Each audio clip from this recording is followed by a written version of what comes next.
My dog is louder than any dog. As soon as I start recording this video, he starts chewing his bowl of dried, noisy food. Anyway, Justin, this is a video response to the video you just posted tonight, which started about the license plate issue in Indiana, and then sort of ended up covering lots of things. But the first thing that you talked about was the Indiana license plate that says "In God We Trust." In South Carolina, we have something similar. In fact, it might be the same. It doesn't look exactly the same, but when I got my car recently, I had the option of buying a license plate that said "In God We Trust" or "One Nation Under God" or something like that. And I chose not to, just because I don't like to draw that kind of attention to my car, or make political statements on my car. Oh look, someone's sending me a Yahoo message while I'm trying to make the video. Who could that be? Anyway,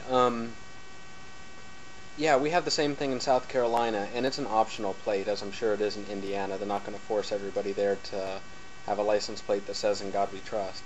The other thing I wanted to mention, this might be off topic, but although, when I think of God and I see that license plate, I might think of the God that I worship, realize that not everybody who thinks of God thinks of the Christian God that I think of, and maybe that you're thinking of, from the Holy Bible.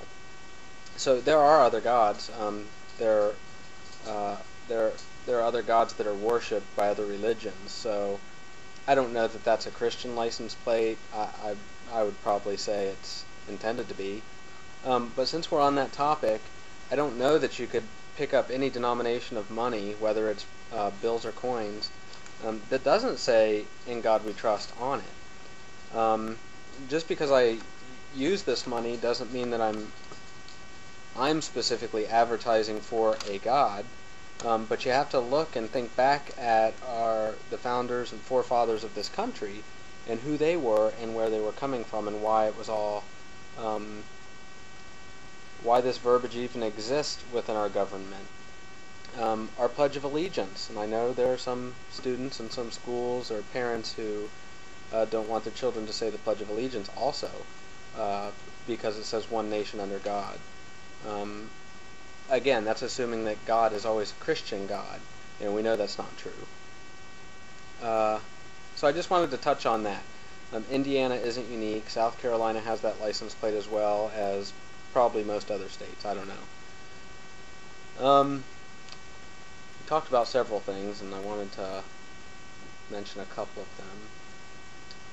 Oh, yeah, you said in Indiana you can be fired for anything. Again, South Carolina is the same way. We're an at-will employment state, which means that a company can fire you for no particular reason, except for it can't be for discrimination. Now, I think that I would have to disagree with you on there. If a company purposely fired you because of your haircut, which is I think the example that you used, I don't think that a company can legitimately fire you for your haircut unless it was against the company's dress code or appearance policy.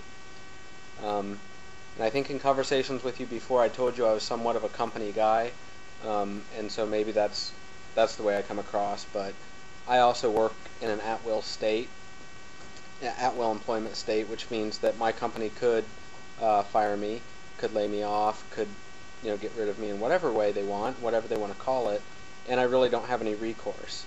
I choose to live in South Carolina, so I choose to live under that understanding. Don't really have anything to complain about there.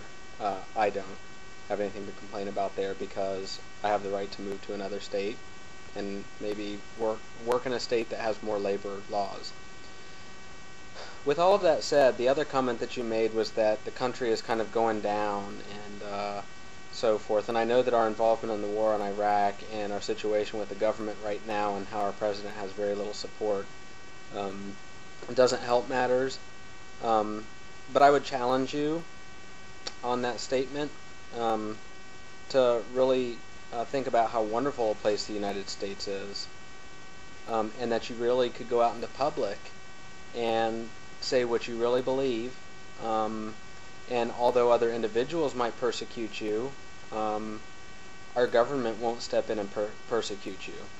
And I would challenge you to go to somewhere like, well, I won't even mention any countries, but I would challenge you to go to a lot of other places in this world and try to express verbally your beliefs, the way that we're able to do in the United States.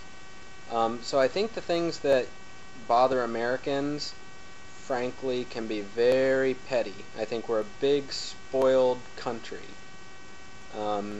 who feels that we deserve a lot of things. We have a lot of government entitlements, and they're put in place for perfectly good reasons, don't get me wrong. Social Security, all of those things that, disability, income, all of those things that are in place for a good reason, and are entitlements to us as Americans, can be abused and are abused. Not by everyone, certainly. There are legitimate reasons to be on disability. There are legitimate reasons to be drawing Social Security. There are legitimate reasons to file lawsuits. But we're a big spoiled nation. And most of us don't recognize that. And until you travel somewhere that's not like we are here, you probably won't. You have to experience it somewhere else. So I complain about the condition of our government as well. Don't get me wrong. When only 3 out of 10 people approve of our president, something's wrong. Whether I approve of him or not isn't even the issue. Something's wrong with what's going on. 70% of our country thinks so. And in the United States, we have the ability to voice that opinion about our government without fear of persecution. So I don't know about you, but I think that's a pretty good thing. Maybe other people have different thoughts, so you can respond to this. Anybody who watches this is welcome to respond to it. My feelings won't get hurt over these kinds of things. I won't debate any of the other issues that you brought up, like abortion and gay marriage and all of that. I have opinion on all of those things. I just I don't have enough time to respond to everything in one video. So anyway, I appreciate that you're so open with your opinions on YouTube, and I hope you take this response just as what it is. It's just a response. It's just my opinion too. So I appreciate you creating the forum for us to respond. Thanks.